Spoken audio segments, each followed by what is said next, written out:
they're allowed to protest. They're allowed to burn things down, and seemingly not even being bothered. You know, if they get arrested, they get released. I mean, you see influences. You know, going to go with like Jewish influence and extremely liberal influence, making to where our legal system just releases these people.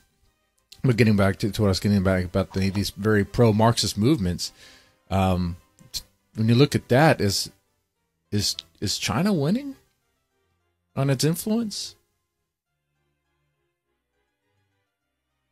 I wouldn't say that China is winning in so much as the West is descending. It's actually self-corroding on itself, and the Chinese are just taking advantage of processes that were already very transparent from the outside. And so, yeah, the Chinese will have their communist officials or their communist agents, but if you really look at BLM, it's actually closer to Castroism than it is to like Maoism. Maoism was more orientated towards the village community in China and towards kind of rural militarization of the peasants. Castroism was more endorsed to like Simon Bolivar type of bourgeois liberalism. And so they're more of what we call the new democratic revolutionary. Sorry, that was a call coming in on Skype. I've got to close my Skype. Sorry, I was not planning on that. Go ahead, continue. Well, but hold on here. Pause. Time out. Hold on. Let me see if I just. What the hell? Hold on. No, you know, let me just answer it once, and maybe I can. Oh, it stopped. Look at that. There's something you said, and I think you kind of a point there where it's not so much that China's winning, but the West is receding or crumbling in a way, breaking down. And there's something that Putin said about the woke stuff. Okay, how Russia or Putin is handling when it comes to these SJWs and woke fucking ideology. He wants to shut it down. He wants to crush that shit. If you come in, if you're gonna be all woke and LGBTQ and pro, all this stuff, whatever. I heard, I don't know how true this is. Okay, we'll take your citizenship away.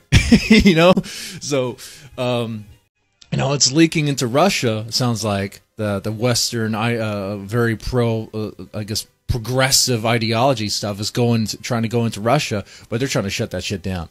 And it tries to go into China, but they try to shut that shit down. Oh, no. We're not going to have your gay movies, you know.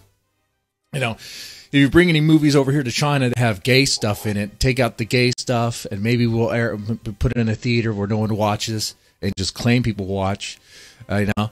So you might have a point there. I think you might have a point there that it could be that the West is just kind of eroding on by a monster that they created. I mean, I would say it's probably helped funded by China, by funding these universities, but also by America. I mean, American government paid these universities a lot of money too, and these universities were just pretty much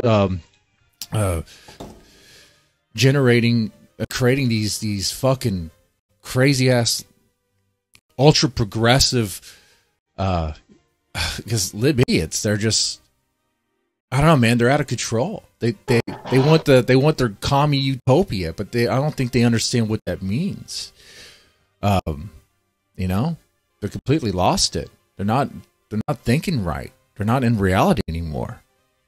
Anyway.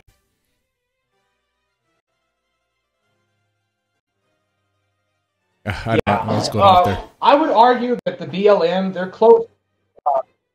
Edward Bernstein's social democracy or social democrats into actual Marxism. The Soviets and the Chinese are economic Marxists. BLM and these people in these colleges in the West, they're cultural Marxists. There's a difference there. I was talking to a Serbian guy on this Croatia server, and he was telling me that China is actually a very fascist country. Or like China would be sort of a ethnically Han version of fascism. Oh yeah, I can see that, yeah. If that makes any sense. Now, there was a question. There's some questions in the chat. These weren't planned. Okay. You can answer them or not. Okay. You've been a great guest. This has been a great conversation. I enjoyed this. I thought it was great. I thought it was fun.